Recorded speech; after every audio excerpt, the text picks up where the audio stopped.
Now a little report on my New Year's resolutions. Remember last time I said I'm going to try to write something for the HASP review? I turned it in, and I think it's one of about 38 entries. In case you need some more prompts, there's some yellow pages on the table. It was pink pages last time, yellow pages this time. So if you need more prompts and you think you might be inspired to write something, I encourage you to do so. I turned mine in, and that resolution is met. I'm still, however, working on my resolution to finish reading War and Peace. Even though I was on vacation, and in some ways when I read the book, I did feel like I was in Russia in 1812. I still have 200 pages to go, but I think I'll make it. And now Betty Voskel, who chairs our membership committee, will introduce our new HASP members and guests.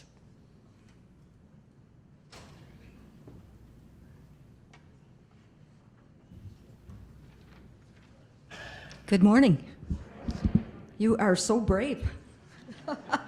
I say that because we have 15 guests this morning, and you really know how to deal with snow, apparently. So I'm going to read our guests who are here, and if you would just stand in place, that would just be great, and then we can see your face.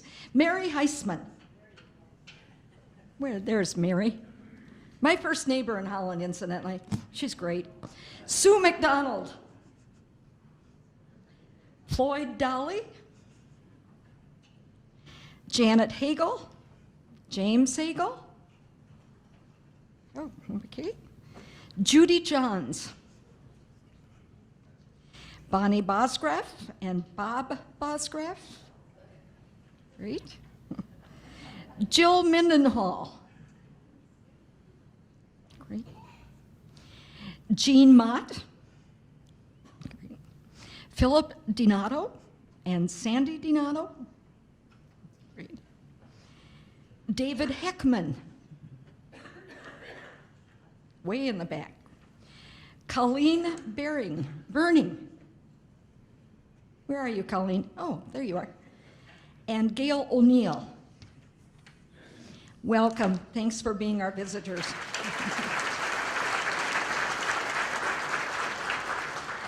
And now to our new members. We've got 9 new members this morning.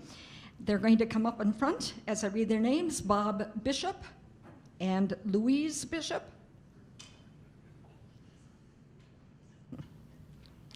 Dennis Grielicke. Did I do that right, Dennis? Peter Hobb.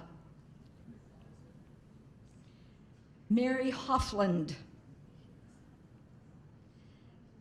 Tom Heisman, Sally Morris, Donna Tolles, and Alda Van Kampen. Let's give a warm hand of greeting to them.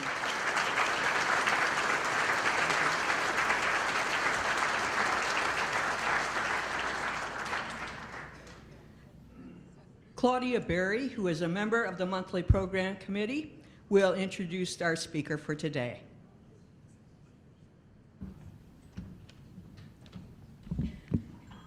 Good morning. Our speaker today is Ron Lewis. He is president of the Spectrum Health Zeeland Community Hospital, which is part of Spectrum Health, a $5 billion not-for-profit integrated health system based in West Michigan. In his role as president, Ron is responsible for the strategy, operations, and governance of Spectrum Health Zeeland Community Hospital. Prior to joining Spectrum Health, Ron served as vice president and chief operating officer with the Community Health Network East Region in Indianapolis, Indiana. He also acted as interim president and chief executive officer. Ron is not new to Michigan because early in his career, Ron held leadership positions at McLaren Health System in Petoskey, Michigan, and he started his career as a medical social worker at Metro Health in Grand Rapids, Michigan. Ron has earned a Master of Business Administration from Indiana Wesleyan University in Marion and a master's degree in clinical social work from Western Michigan University in Kalamazoo.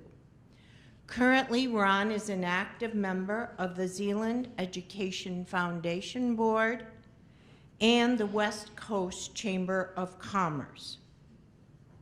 Today, he is going to speak to us about the impact of technology on the future of healthcare. The Industrial Revolution was a time of rapid transformation, which brought inventions such as the telegraph, light bulb, and the assembly line that built the Model T. Today, the technology of cell phones, big data, internet, and genomics are revolutionizing the healthcare industry. Please join Ron Lewis, President of Spectrum Health Zeeland Community Hospital, as we explore the influence these technological advances are having on the future of our healthcare.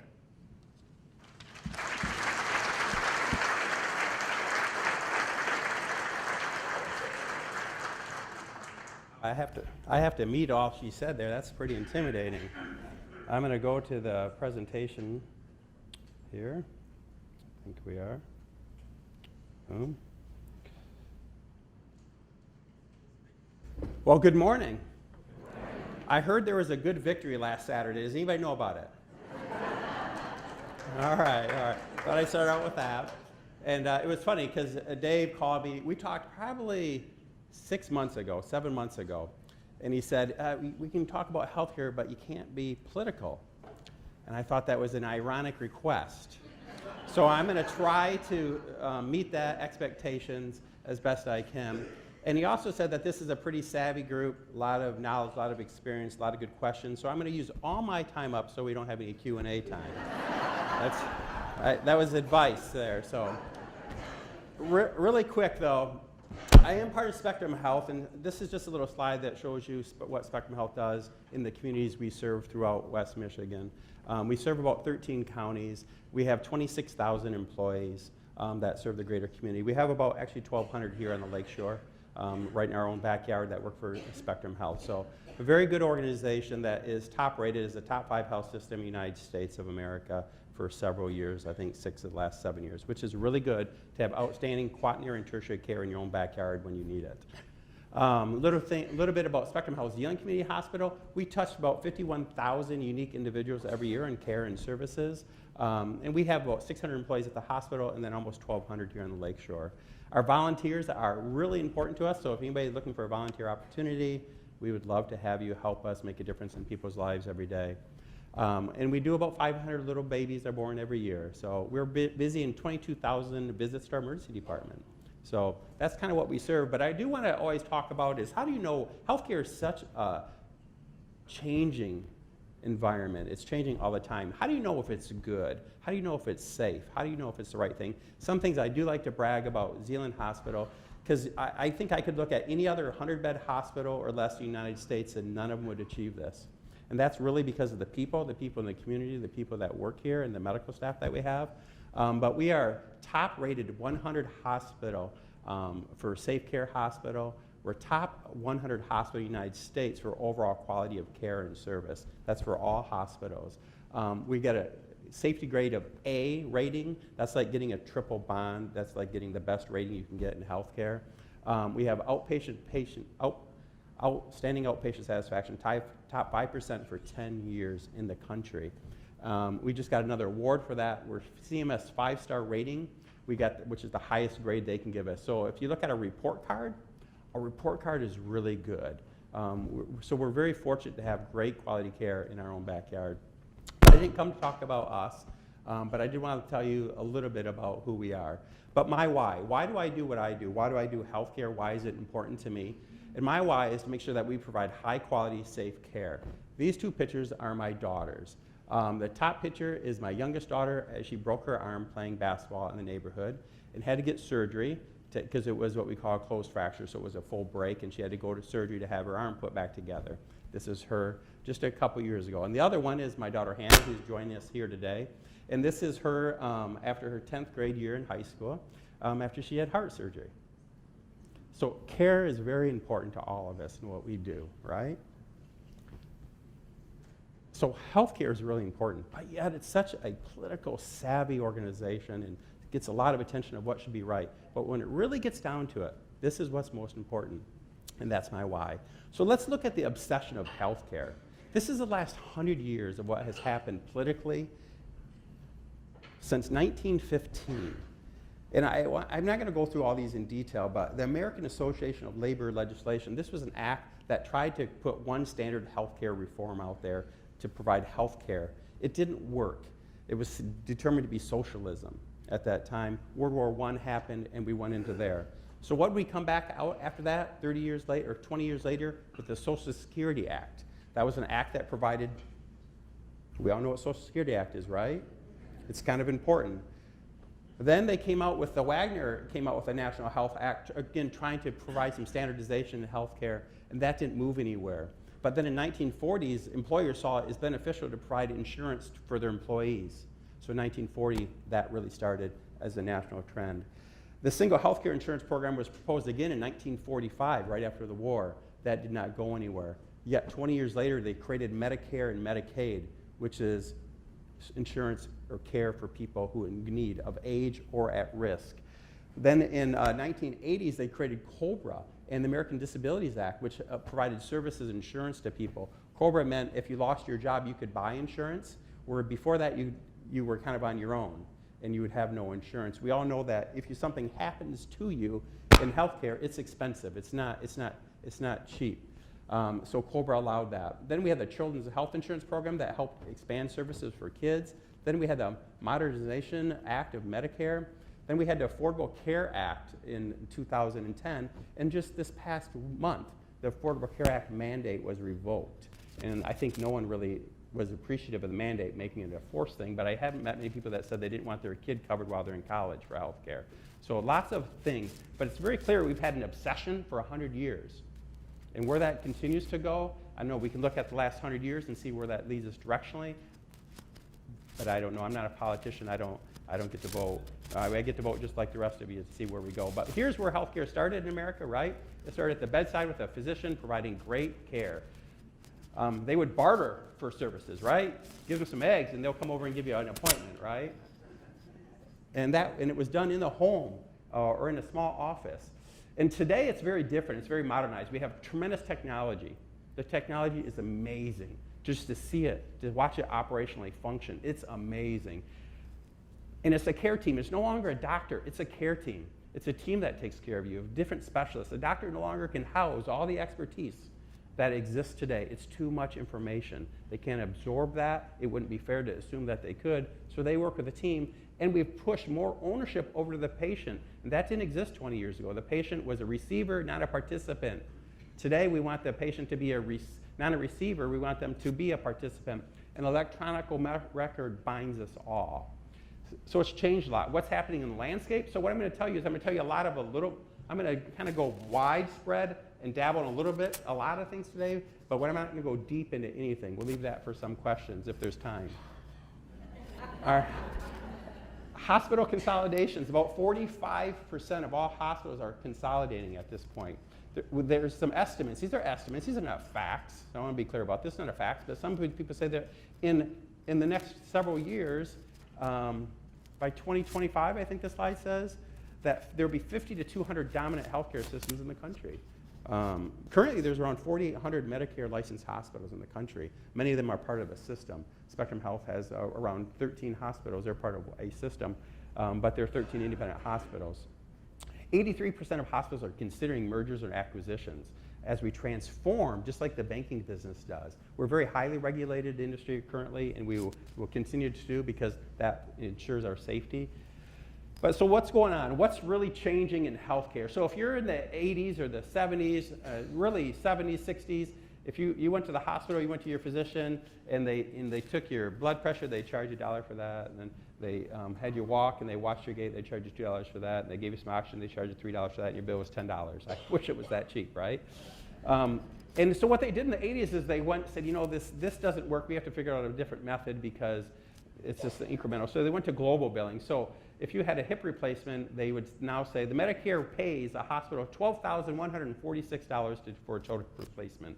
Your bill will say $75,000. It's very confusing. But the payment is actually what Medicare does. And what they did is they group things into what they call a DRG, which is, in other words, all the services that you're going to have when you're in the hospital are going to be grouped under one charge, one payment.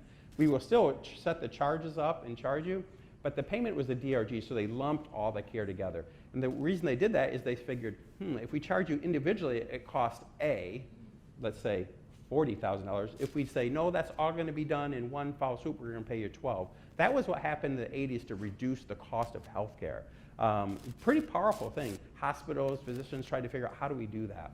But what we're moving to right now is we're still very much a fee-for-service industry for the most part, especially in the outpatients, and we're trying to go value-based. Value-based meaning quality and service. If we don't do the right thing, you know, come back, it's on us. So if you come to the hospital today and you have, let's say I'll use the hip replacement, you have a hip replacement, and you go home and you have an infection, we take care of you, we cover that cost. We don't rebill you for that. It used to be that. We could rebill you for everything. That doesn't make sense, does it? So healthcare is trying to move from a fee-for-service world to a value-based service. And that's the way we're measured by the federal government and our insurance carriers, as are we providing high quality, high patient experience at a low cost. So that's kind of the challenge we have. Here's what's going on for the consumer, though, in America. This is very prevalent. Out-of-pocket costs are going up. We know that in healthcare, your costs have gone up for the employer 10, 13% year after year after year after year. Unsustainable. Unsustainable. What's happened over the last handful of years is we shifted some of that cost to the individual. So the high deductible costs have gone up. You can now be fully employed, gainfully employed, making as a family income of $50,000 and have a $10,000 deductible. That is very prevalent across the country and growing. Is that sustainable? No. All right. We all agree with that. So what we do know is there's a lot of uncertainty out there. What is healthcare going to be? I just showed you a 100-year journey of healthcare. We just kind of created a new reform act. We're changing that act. But what I wish you were in, if you're in business and we said, we're not sure how we're going to pay or what the rules are going to be for you to operate your business next year. And you don't get to choose, we're going to change it around you. It creates some anxiety. Hospitals are trying to figure out, how do we solve this problem? How do we make healthcare more affordable? How do we make healthcare better? And how do we make sure we're serving our community? It's going to take a transformation across the country to do that, because we do have some great care. But reimbursement is uncertain in how we function. So we have a very disruptive organization as a whole. Everyone knows what a baby boomer is. Anybody not? So, but the greatest thing about baby boomers is they're the hard-working core of America. If you go, they worked hard. You take a provider of yesteryear, and that doctor would want to work 80, 90 hours a week, and they were fully dedicated to this service.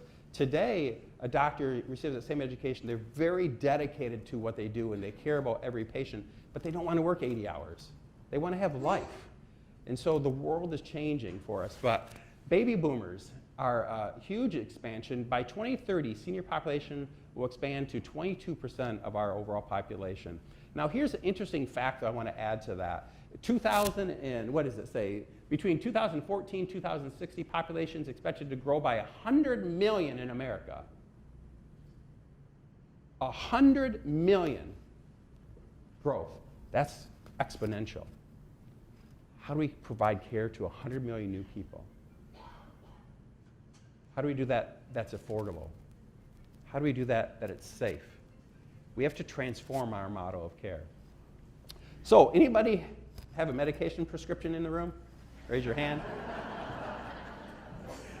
All right.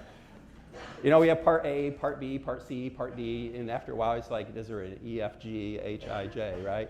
But medication costs are outstandingly expensive. There are single doses of medication that come across the hospital, and we get charged, the pharmacist, our hospital gets charged by the pharmaceutical company $60,000.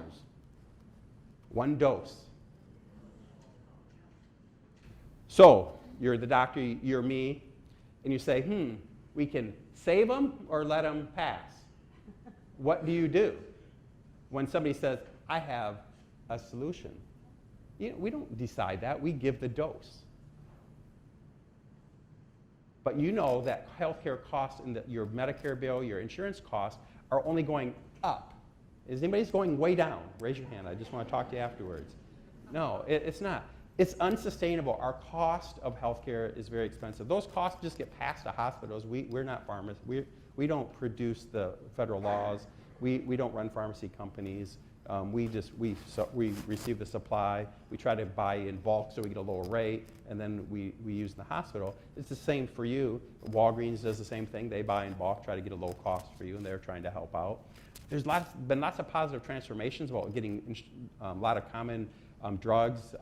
Perrigo, not too far away from here, does a great job making generics across the country and does a wonderful job with that. It's a more affordable solution.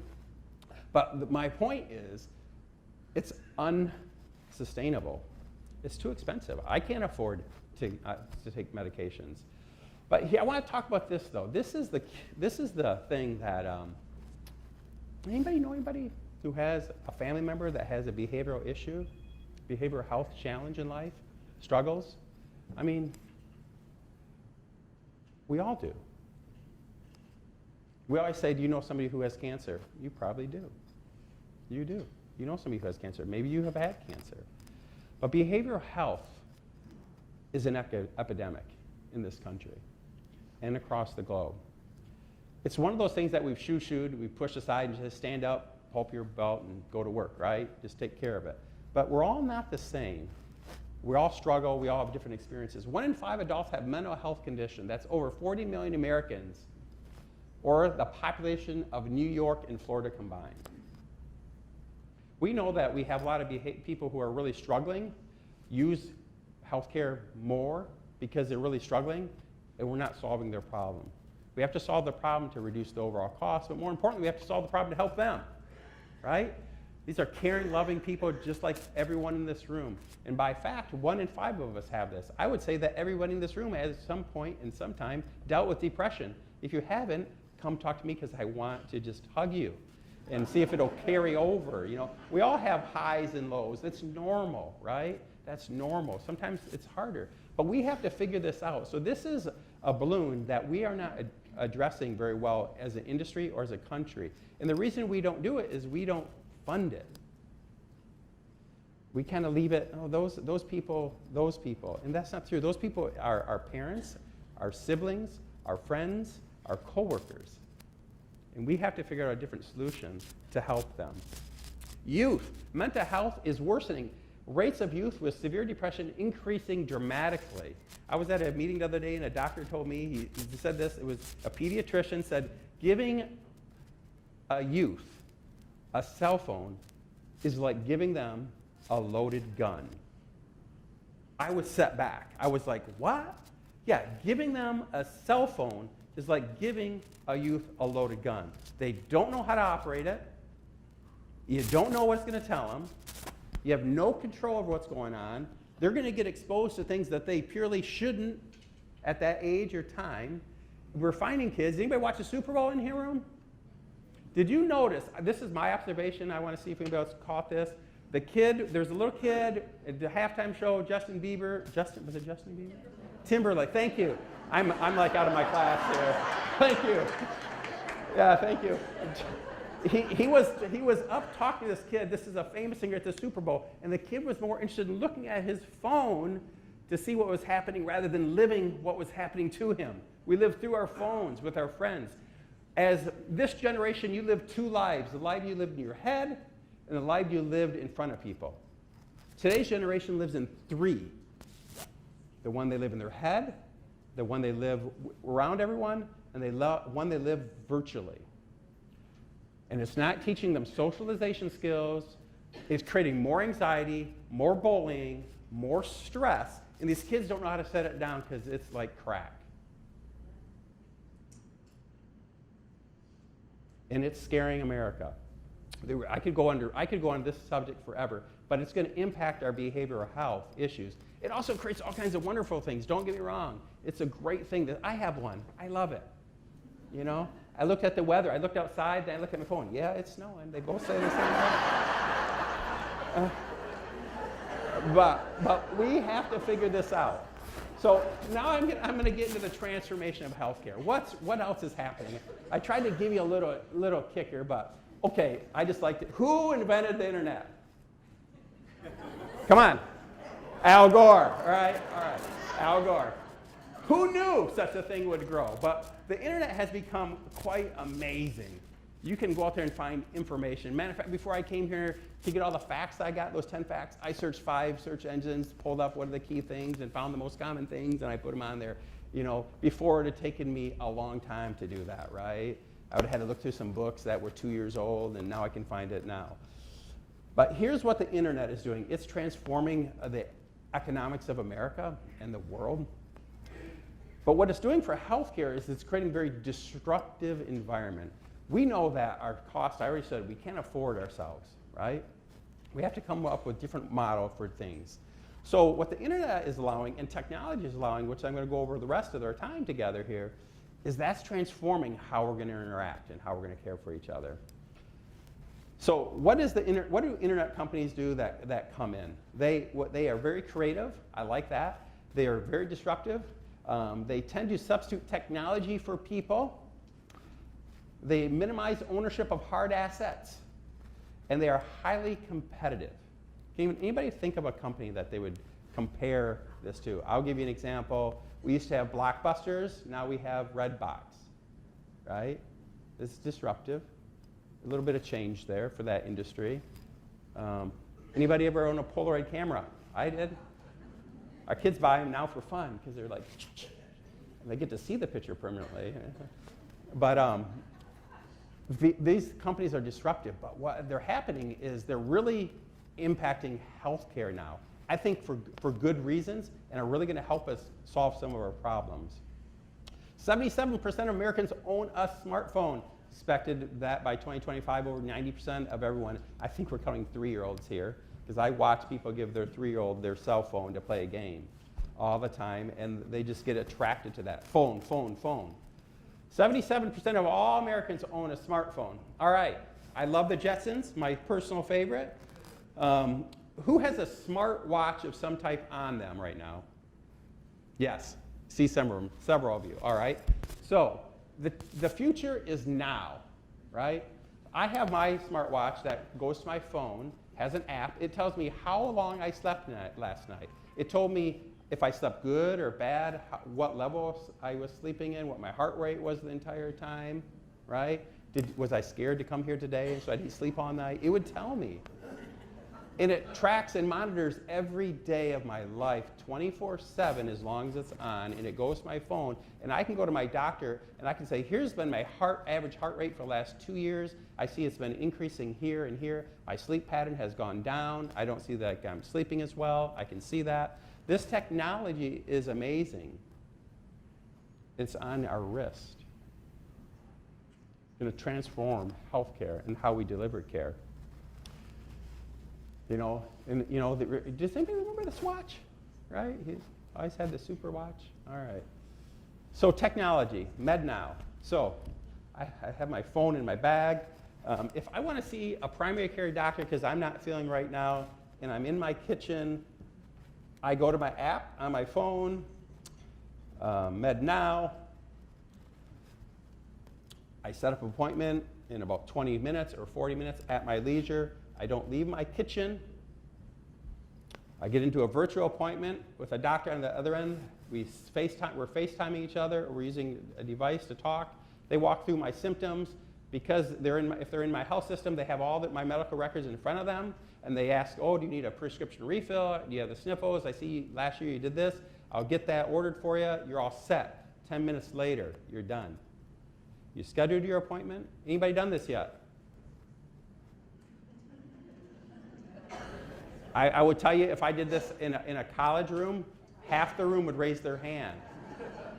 They don't want to get in the car, drive to an office, wait 45 minutes, then wait in a cold room. It is cold. Why do they make the room cold? I always ask this question. A cold room, uncomfortable, get your appointment, go through all that, go through checkout, get back in your car, and drive home. They will do it in 10 minutes, that whole event. And they'll have it sent to their pharmacy. There's some companies talking about, oh, we're going to start using what are those things, that little things that fly in the air? Huh? Drones, to deliver to your house. So a lot of people are using MedNow. I think I don't have the stat in with me. I can't tell you how many MedNow visits we do at Spectrum Health every year that are all virtual visits. Because you do know that 80% of what we go to through a primary care doctor is nothing unusual or new. It just, I need this, I'm not feeling really well, my allergies are up, I have a migraine. It's just some of the basic things. That care can be provided through a less costly model. And so technology is helping us there. We use, at Zeeland Hospital, we use this technology. So if you're sitting in our hospital and say you have an infection, does every hospital in the country have an infectious disease doctor that did a 4-year fellowship after 12 years of training in their hospital? No. So what do? We pull that doctor, happens to work downtown, they pull up, they have your whole medical record in front of you, they're standing in front of you on the screen, you're having a conversation with them and their doctor, they look at their meds and they say, here's the med that we need to provide you for your unique situation. Boom, done. What would have happened 5 years ago? What would have happened 2 years ago? Even at our hospital, we would have put you in an ambulance and drove you to Grand Rapids to see that specialist and come back. You know how expensive that is? Now we can do it immediately. We do this with moms if we have a mom that has a baby and the mom and baby have to get separated, they have to go to another institution, but the mom has to stay for her own safety at that facility. She's not ready for travel. We MedNow in them so they can see that kid and they can talk to that doctor and that provider. That brings so much peace to that mom.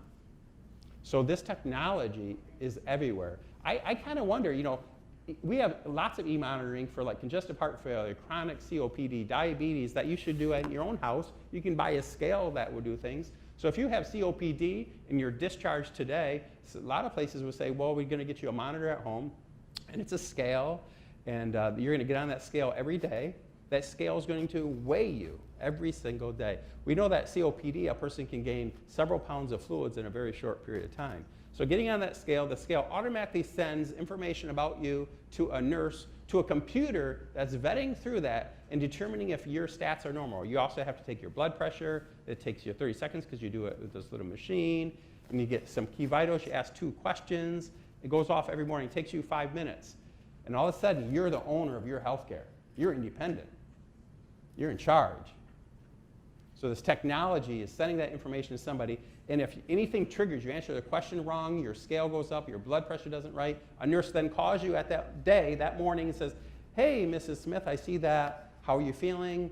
All right, we're going to do a consult right now to get you a med change, or I think you're gaining fluids. And we're managing things, whereas before it's like, see us in 30 days. Meanwhile, you had 2 admissions to the ED and 1 to the hospital.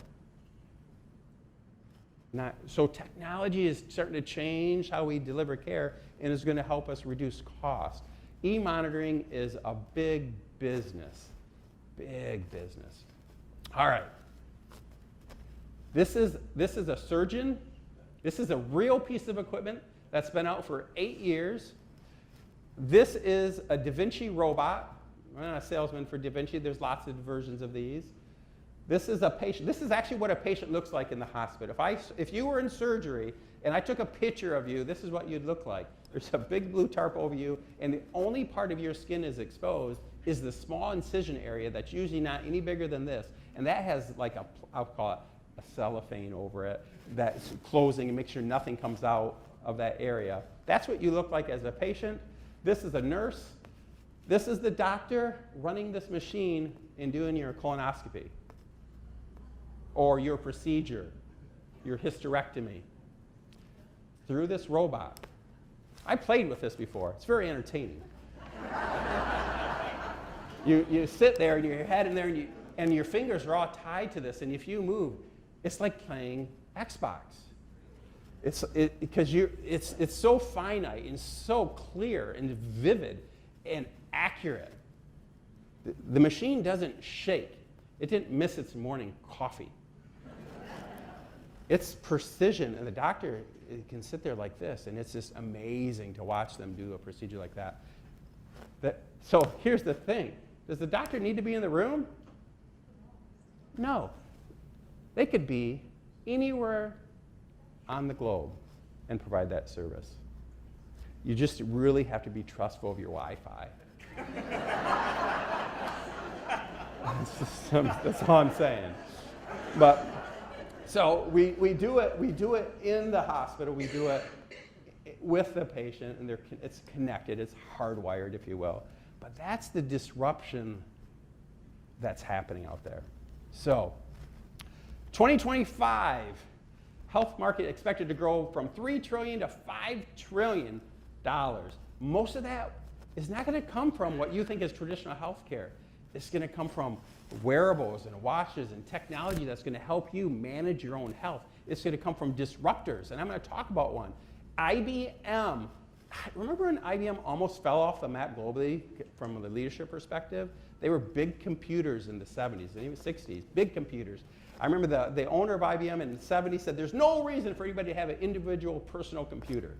Okay, missed the mark, right? What IBM did, like any other great company, is they redefined themselves. They figured out their niche. They are big business. They are big data. So what they did is they decided that they invested a handful of years ago. They said, tomorrow we're spending $4 billion. We're going to buy these services. We're going to buy this expertise, and we're going to deliver a new product that's going to revolutionize the world.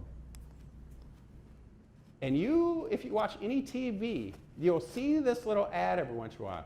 Hi, I am Watson. Anybody? Yeah, everyone's head. What is that? That's artificial intelligence. Massive artificial intelligence that can outthink, read, process all of us in such a small piece of time. It's amazing. This is actually the machine here. It's no bigger than 13 refrigerators. It's heavily guarded. They wouldn't let me in.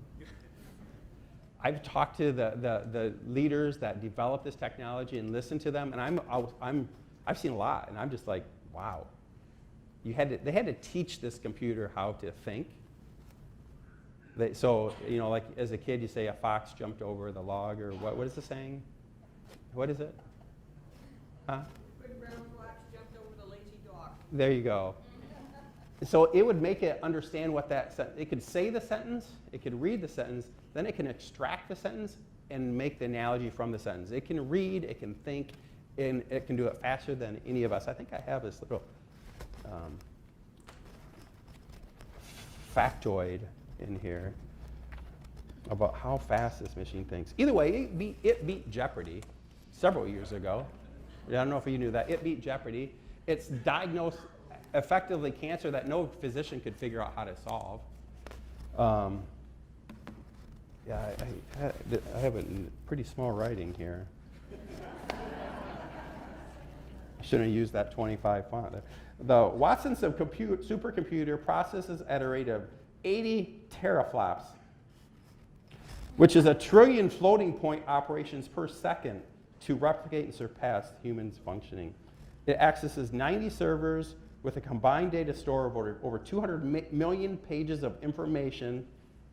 That could be a page of statistics. It knows everything that goes into it, and it can cross-reference anything across each other in seconds, or any information that's pushed into it from anywhere in the world. It's artificial intelligence. So what is this doing?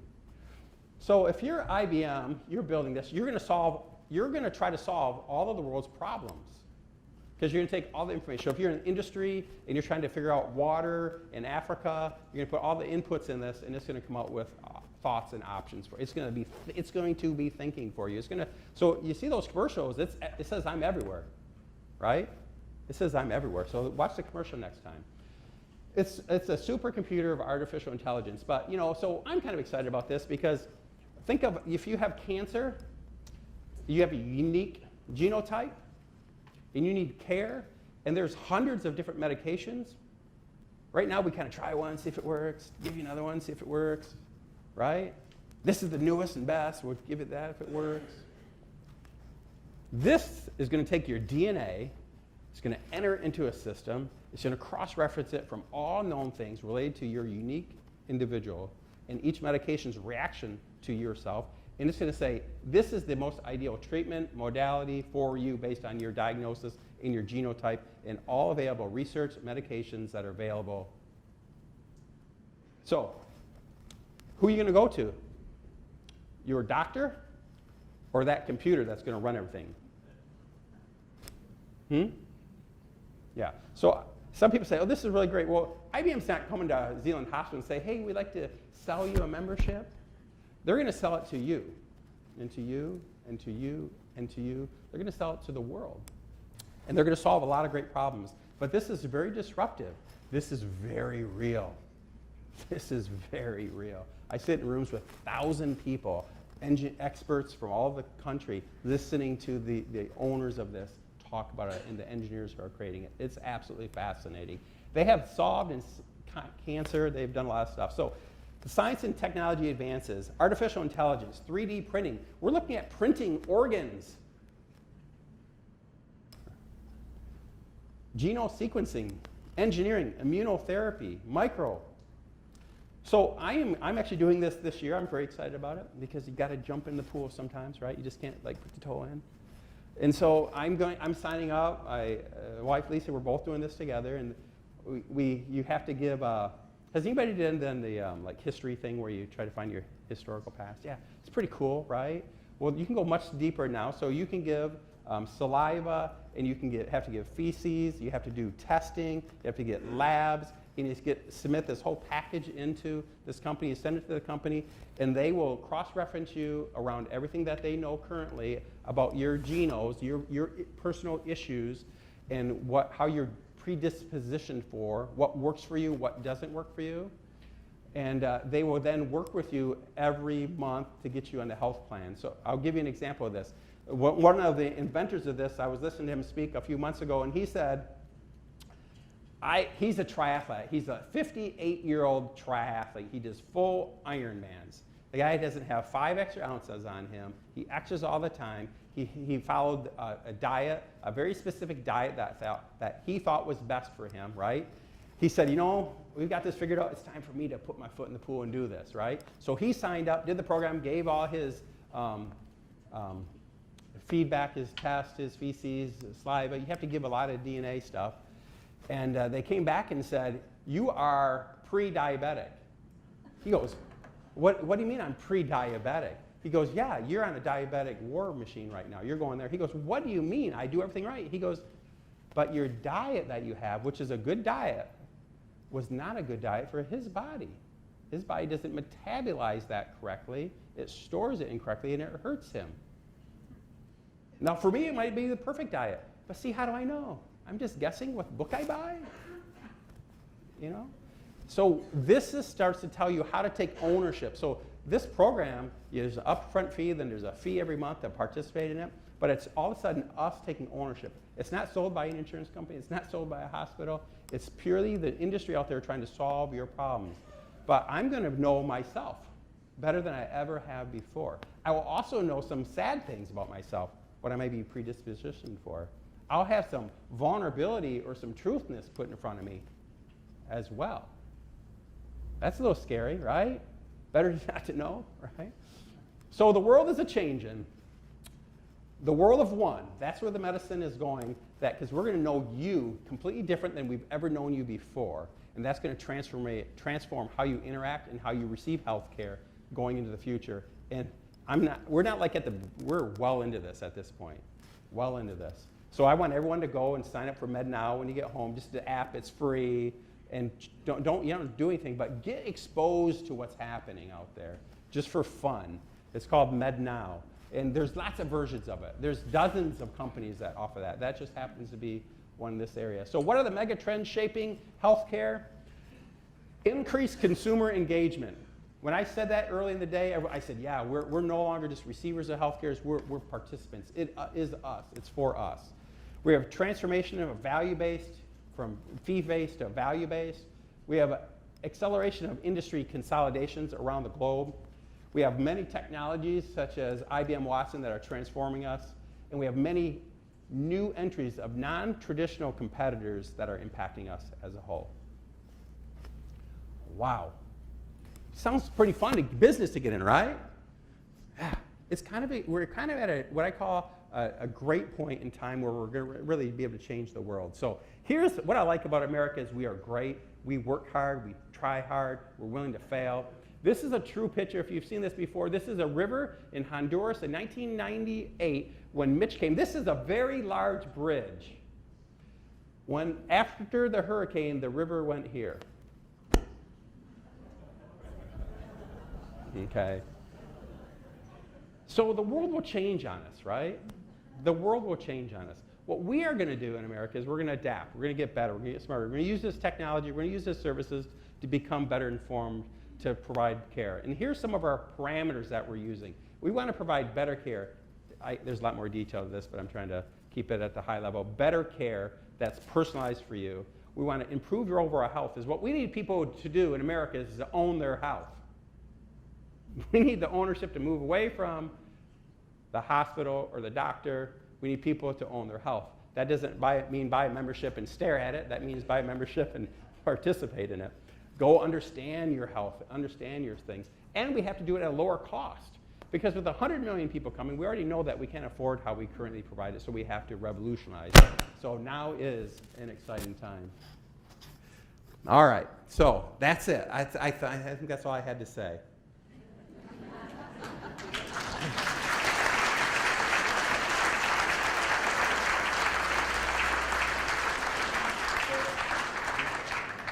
Just no political questions, please. Oh, never.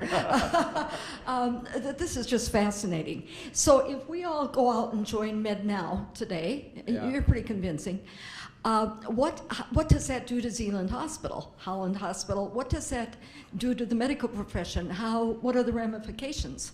Well, the ramifications is instead of going to a physician office and that revenue being generated there at a higher cost, we're transforming to a lower cost model that provides the same care. If you think you talk to me as a business person, it scares me. Yeah, I would think so. Correct. But if we don't make that transition, who wants their premiums to double next year? So we have to really think differently. We have to think differently. Are you worried about job security? No, there's new jobs change. New jobs will come. I mean, somebody has to do there's a whole business behind that business. Does that make sense? It just doesn't have all the bricks and mortar. It doesn't take you as much time. And it'll be lower cost and faster. Early in your presentation, you talked about the lure of technology for children, and you suggested that giving a cell phone to a kid was like putting a gun to their head. Now it seems to me that with your advocation of technology, you're wanting all of us to put a gun to our head. As long as you're smarter than a 4-year-old, we're going to be all right. You know, and it was a doctor that said that they're afraid that kids are getting into what's on the internet and getting exposed to things that they really shouldn't. Does that make sense? They're seeing things and doing things, and they're just spending 5 hours of FaceTime on that, and that's not helping them. You almost have to take it away. But we also have to embrace technology to move forward, else we stand still, and that just hasn't been the pride and joy of America. With increasing reliance on technology, what about the risks of hacking? The risk of what? Hacking. Oh, welcome to my nightmare. No, so I joke. It's not really. We healthcare hospitals. We have a lot of acts to maintain privacy. Privacy is a job number one for us. We have privacy acts that even an employee can't. If they know that, hey, my neighbor's here, and they go look at your record, they can't do that. That's grounds for dismissal. We have very clear rules around privacy that have been established both federally, and nationally, and locally. But cybersecurity is big business. If you would have asked 20 years ago, tell me about your cybersecurity program, I would have been, you were, what? Was that in a movie or something? But no, we have whole teams dedicated to cybersecurity. We have mainframes, we have stuff backed off. There's a whole business model around that. We have a VP for system, cyber. I mean, we have a lot of resources that we invest in that. That's one of the scariest things, though, isn't it? Is like, what is my information going? It still scares me, and and I'm kind of in that middle ground. I'm not retiring, but I'm not in my youth either, and so I still am guarded, a little bit to giving that information out. If you ask a 15-year-old, they have no reservations. And I'm trying to always teach them, hey, be a little protective, don't put your whole world out there. But cybersecurity is very important. It's something that's worked on, it's taken very seriously. The healthcare industry, I think, is becoming a leader in cybersecurity because your privacy and that information, do you know, on the black market, a medical record is worth $50. So if we can hack on the black market, it's worth $50. So other things are only worth $1 or $2. So if I can get 50,000 records through a system break, I can make a lot of money because then I have your information and I can know more about you. There's a lot of cybersecurity. So we work a lot on that to protect ourselves. So sorry, probably went too long on that. Talking about what David brought up, Yeah. the comparison between children and the rest of us, adults, the lack of socialization that children are having to deal with because of the devices that they use rather than interacting with each other, even at a table where they're all on their devices rather than speaking to each other personally. In healthcare, to me, touch is incredibly important. Yeah. Can you speak to that? Well, that's what I love about what I do. That's what I love about healthcare. When somebody is in need, that it is a very hands-on service. And I think that's what makes it so important. For Spectrum Health and Zeeland Community Hospital, we always say we're caring people, caring for people, because that's truly what we do. That's what we serve. To me, that's kind of the value of what we do. Technology is going to augment that, though, to give people more freedom, more awareness, and knowledge. But if you come in and you need to get care, one of the things on that value proposition of 3 things is better care, but one is higher patient experience. So one of the things that we want to try to do is always maintain that touch. It's very, very, very important because in life, I think we all want hope. That's ironic here. But we all want hope, but we also want to feel valued and respected. And if you have hope and you have a little trust and you feel valued and respected, that'll go a long ways. And I think that's a service that cannot be provided over a phone. And that's why teenagers or kids are struggling with this. So that's kind of a sidebar. Any other questions? I only have a couple minutes. I have a question. Over here, Ron. Ron, over we here. at? Oh, hey. How is Watson accessed at this point in time? Is it only doctors and hospitals or individuals? That's a good question right now. It's coming more and more to the individual and core. It's coming to business, solving business problems, so it's going to businesses, like solve a problem for us, think about things. They're entering markets actively by saying, hey, we're going to take on cancer. That's been one thing that they want to try to figure out. We think that in short time, you will be able to, they'll have a product or service that you will be able to enter in individually. Well, the hospital, we could take your information too. Eventually, this doesn't exist today yet, but well, I shouldn't say that. I'm not privy to everything, not even most of it. But I think very soon you'll be able to interact with them yourself. Just like I can do my testing that I want to do, that I'm going to do. There's no reason that not happening very soon for them. So, but I don't have a time frame. I have a question about education of your staff. I'm over here. I'm missing you. All right, thanks. Yeah. Have you seen this technology like the smartphone cause more of concern with your staff? For instance, I have a friend that works in the ER, I'm a nurse myself, and you give a patient a medication, immediately the family is on the cell phone learning all about the medication, Yeah. and then you come in, Yeah. and then they say, why are you doing this? They have all these side effects. So have you seen that you've had to increase your education or awareness to your staff? I think that starts to bring the patient into the know, which I'm a fan of, because that it's funny that medication is one of the hardest things that we struggle with, that people understand their medication. I know that's not what your question was, but so I like it for that perspective. But yeah, if I'm going to go into the doctor's office for anything, I've already studied it. A doctor would say, people will come in with me and they'll drop 150 pages and said, I've been studying this for the last 3 weeks, and I know every specialist. And they go to the doctor, so what do you think? Or to the nurse. And so that data is so available now that it's somewhat overwhelming. So what we try to do as a system, and with a part of the system, is that we do studies and research, and we establish best practices. We build them into our electronic EMR. So we go through best practices always through evidence-based medicine to drive our practice, and that's always changing. But it's not like, hey, I've done this for 20 years and it works. We're moving beyond those years. We really are looking at constantly best practice and how things are evolving. So it's definitely an element in the room. One last question. The social economics of this in relation to, I don't know of a better way of phrasing this, but the jet lag between how fast this technology is developing to how we as a society within Spectrum Health, within all industry, within our society, can cope with the unemployment during the time that we have to retrain for these new jobs. And I don't know if I'm getting my question across, but is Spectrum Health looking ahead to how you're going to deal with your employees at all levels, including the physicians, as this technology is just screaming so quickly into the all of our lives? Yeah, well, that technology requires workers, though. It just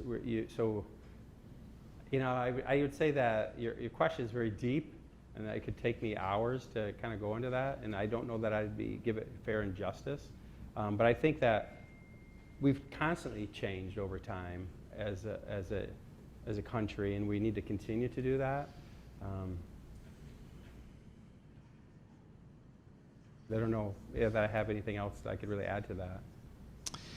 I think, excuse me, with that, we'll wrap up for this morning. Ron, this has been a terrific presentation.